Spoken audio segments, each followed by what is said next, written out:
You're watching Alaska's news source. Today on the Morning Edition, a former Alaskan with a dark past, now accused of leading a deadly cult, how a University of Alaska Fairbanks graduate became the center of a nationwide investigation. Plus, federal job cuts are sparking outrage in Alaska. Protesters in Fairbanks are speaking out against the layoffs, calling them unfair and unconstitutional. Hear from those impacted. And Girl Scouts are on a mission, but it's not about badges or cookies. See how these young leaders are making a difference for hospital patients with a heartfelt project. The Morning Edition starts now. Good morning, everyone. Thanks for joining us and waking up with us on a Thursday. Yeah, and it is Girl Scout season, isn't it? It is Girl Scout season. We all love Samoas. And don't you like Thin Mints, too? I like Thin Mints when they've been in the freezer. Oh, frozen, That's the best time to... Actually, any of the Girl Scout chocolate cookies are good when they're coming straight out of the freezer. Yeah, that's a good way to do it. But Samoas, all of us are yeah. Samoa fans. Yeah, Samoa fans. It's the best.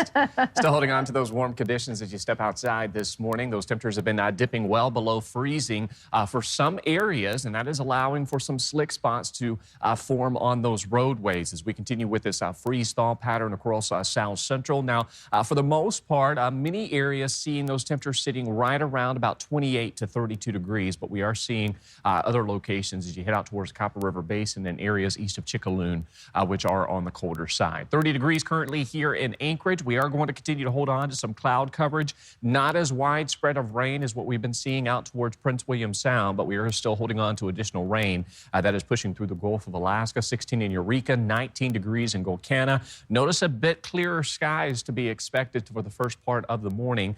We will see some peaks of sunshine throughout the day, calling it partly sunny to mostly cloudy skies across South Central. And of course, if you live near the coast, you'll largely hold on to some of those mostly cloudy conditions. But you can see some light rain continues out towards Prince William Sound, really kind of tapered off yesterday into the overnight hours. And then as you head out towards higher elevations of the Chugach Range, out towards Alaska, likely seeing some early morning wintry mix occurring. Overall, we're going to continue to stay on the dry side for inland areas, but there's our next round of rain that's already pushing through central parts of the Gulf of Alaska. We'll see some heavier activity out towards Kodiak. Additional wintry mix occurring this morning in those higher elevations out towards southeast, but primarily expected to see rain in the forecast for you. So for South Central today, another day where we'll see highs warming into the 30s and the 40s. Overall, fairly decent travel conditions outside of those slick spots you'll see this morning. And of course, coastal regions will continue to hold on to some rain, which will increase into the evening. 30s and 40s expected today as we continue to remain on the warm side. I'll let you know how warm we've been across the state coming up in my full forecast. A former University of Alaska Fairbanks student now accused of leading a deadly cult is facing serious charges. Prosecutors say Jack LaSota, the alleged leader of the extremist Zizians group, has been linked to multiple murders across the country. Held in Maryland without bail and charged with trespassing and obstructing law enforcement, LaSota has a history with the 49th state. This morning, Alex Bengal takes a closer look at LaSota's ties to Alaska and the investigation unfolding nationwide. In 2013, Jack LaSota, the person prosecutors call the leader of the extremist Zizians group, earned a computer science degree from here at the University of Alaska Fairbanks. With prosecutors now linking LaSota to 6 killings across the U.S., we're learning more about her Alaska past. This week, this mugshot was released after LaSota and other Zizian members were arrested for trespassing, among other charges.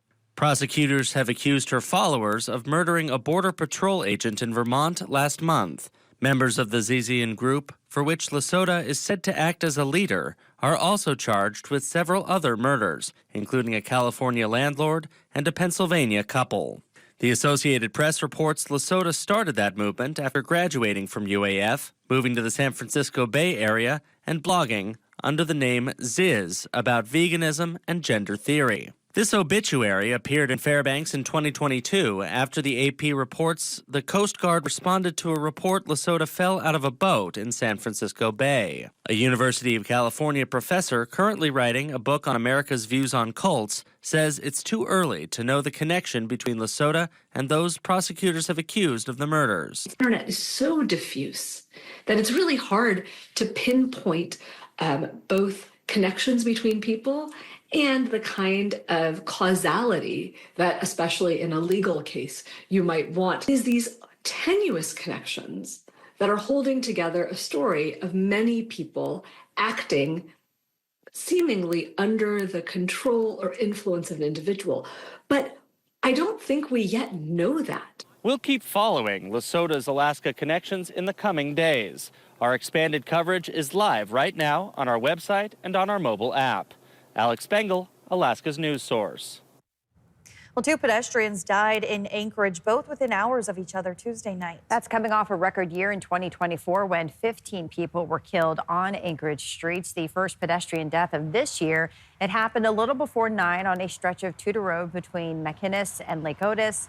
Witnesses told police a woman was walking on the sidewalk before stepping onto the road outside a crosswalk where she was hit. A man who works in the area says it's common for people to cross in the middle of Tudor because the nearest lights are so far apart. Well, it's a long distance from the highway to all the way to Lake Otis and Tudor, so by the time you get up to the hill, you see an opening, and then you try to, you try to cross because you see the opening. The state says Tudor Road is one of the places they plan to do a study to see if slower speeds improve pedestrian safety. Those are ideally taken off this summer, and the goal with those would be toward reducing speeds on Tudor and Muldoon, which are some of the areas of concern that we have. Police say the driver stayed at the scene, but the driver who struck and killed a man at Minnesota and Northern Lights did not. Police later arrested J.B. Matha, who is facing multiple charges, including second-degree murder. Matha did not show up for his arraignment yesterday. There's still no set date for when Davis Park homeless camp in the Anchorage Mountain View neighborhood will be abated. Police have already responded to 41 calls so far this year at the campsite, including a fire on Monday that left several tents destroyed. The camp has been a problem area for years, according to the Mountain View Community Council, causing issues from shootings to trash and vandalism. Mayor LaFrance told Alaska's news source that her team is monitoring the situation and abatement is a case-by-case situation. It's a complex encampment that has been there for years. And so we'll continue to work with partners and work with members of the community to address those short-term public safety issues while we take steps towards long-term approaches as well.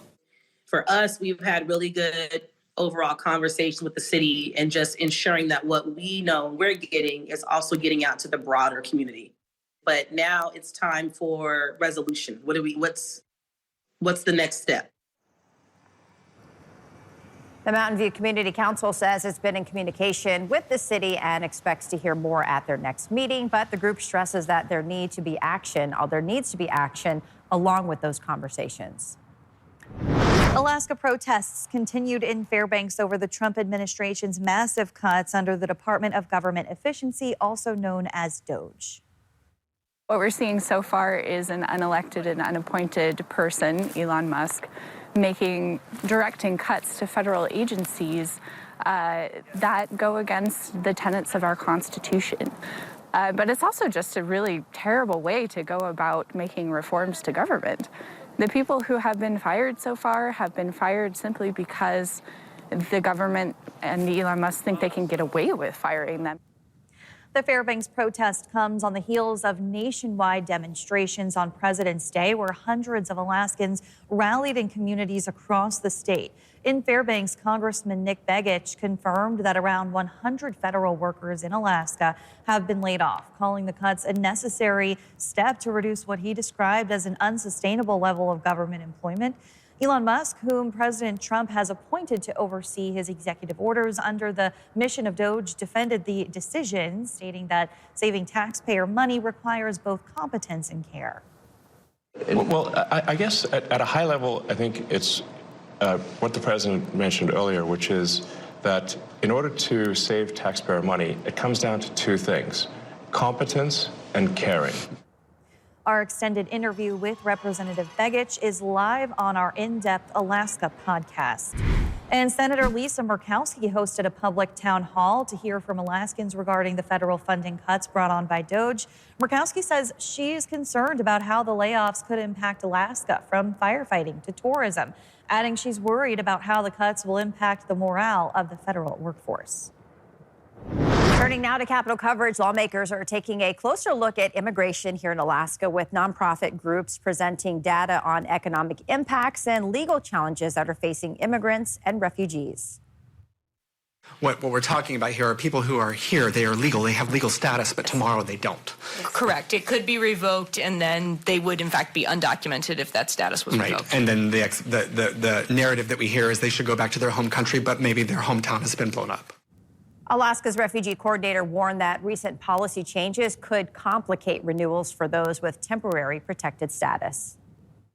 TPS is always at the discretion of the administration, as Mayor pointed out. And so those time periods that they're allowed to stay, those could be revoked at any point, which, you know, as you can see the numbers, that would really impact the state of Alaska when you think about economics and how many people are working currently in those communities.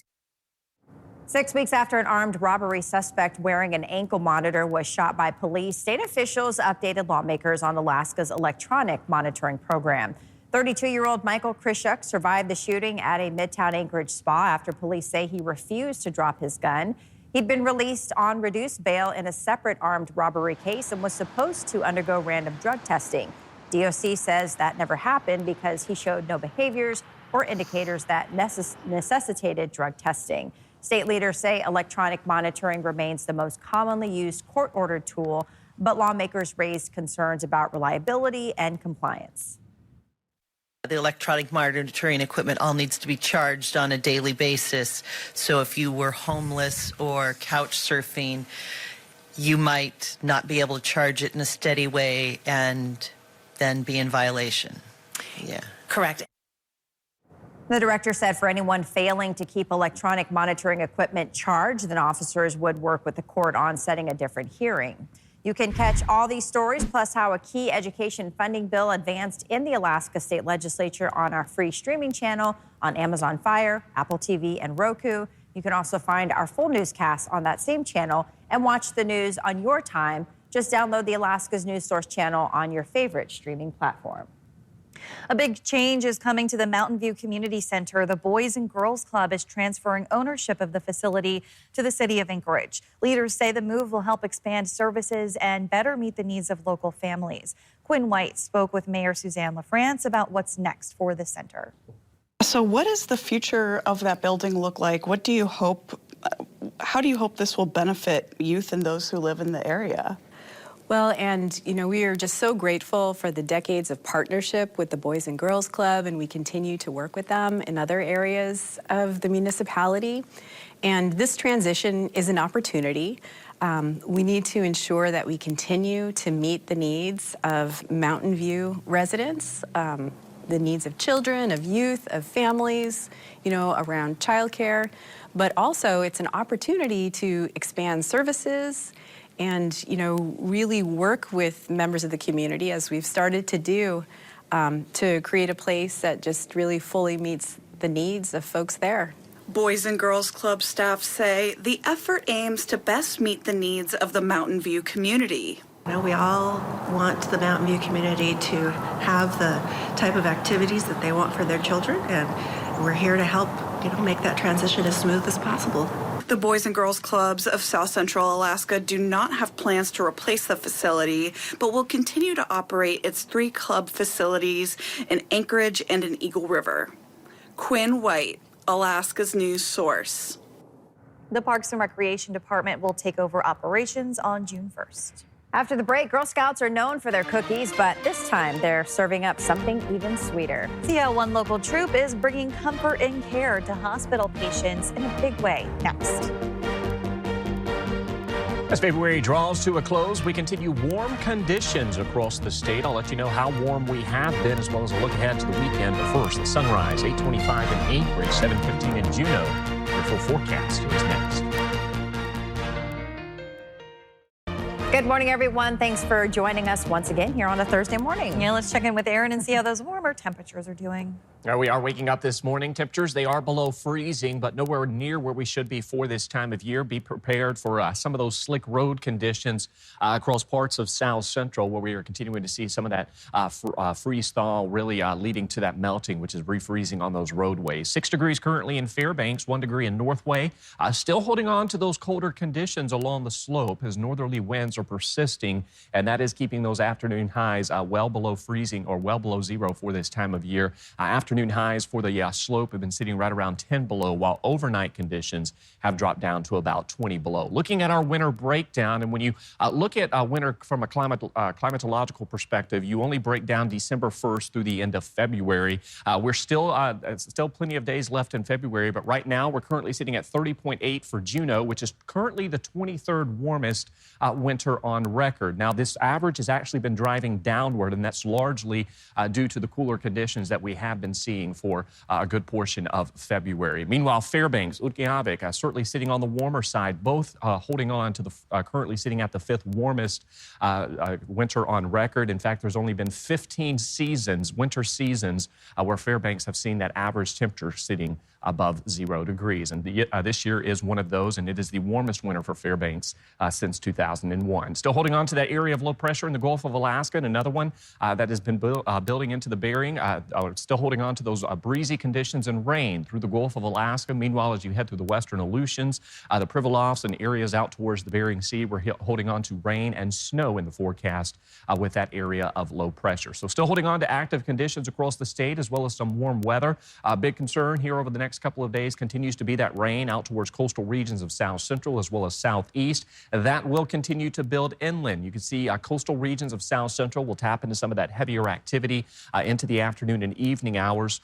Largely dry for the interior. Now, we will see some increasing clouds through the rest of this week. Areas out near the Alaska Range could see some light snow showers through the end of this week into the weekend. And, of course, locations nestled up against the Brooks Range could also see some light flurry activity. But as far as the interior, we're continuing to hold on to fairly dry conditions. You can see those temperatures for Fairbanks will warm into the teens as we welcome in the afternoon hours.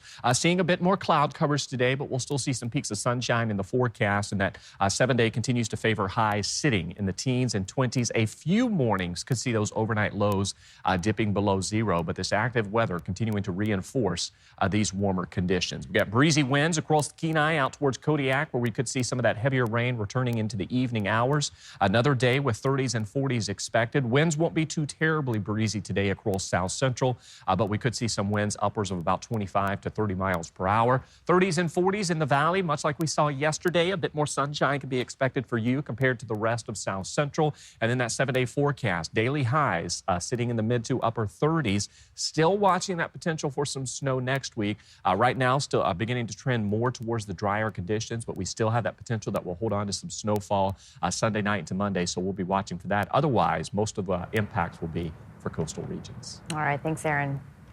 A local Girl Scout group is making a big impact in a small but meaningful way. Yeah, their latest project was inspired to bring joy to young patients at Providence Hospital. Here's this morning's Health Watch.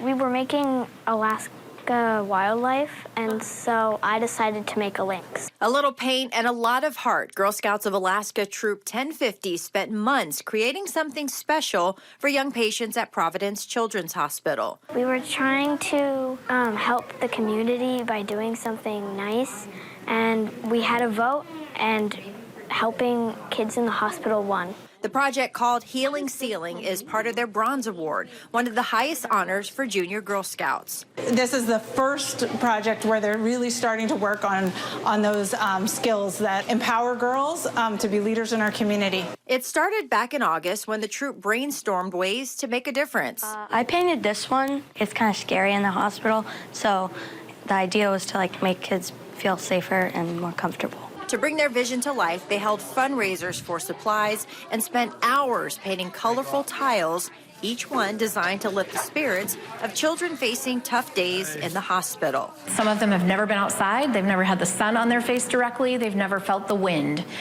So providing those little things that are inspiring and gives kids something that feels like a normal play is huge. But they didn't stop there. The troop also raised money to donate toys, making sure young patients had even more reasons to smile. We donated Squishmallows, blankets. We donated some Legos, some toy cars, pacifiers. So toys are a mode for kids to master their environment, but also to create ways for kids to just be kids, and finding ways for kids to have joy. And on President's Day, they officially presented their artwork to the hospital team. I tell them I hope this makes you feel better and not so anxious in the hospital. A small act of kindness with a big impact, proving that even the youngest leaders can make a big difference. What a sweet project. Yeah, they're really great. Thanks for listening to our podcast. Click subscribe so you can get the latest podcasts from Alaska's news source automatically and stay up to date with breaking news and in-depth reporting available for free 24/7 with the Alaska's news source app.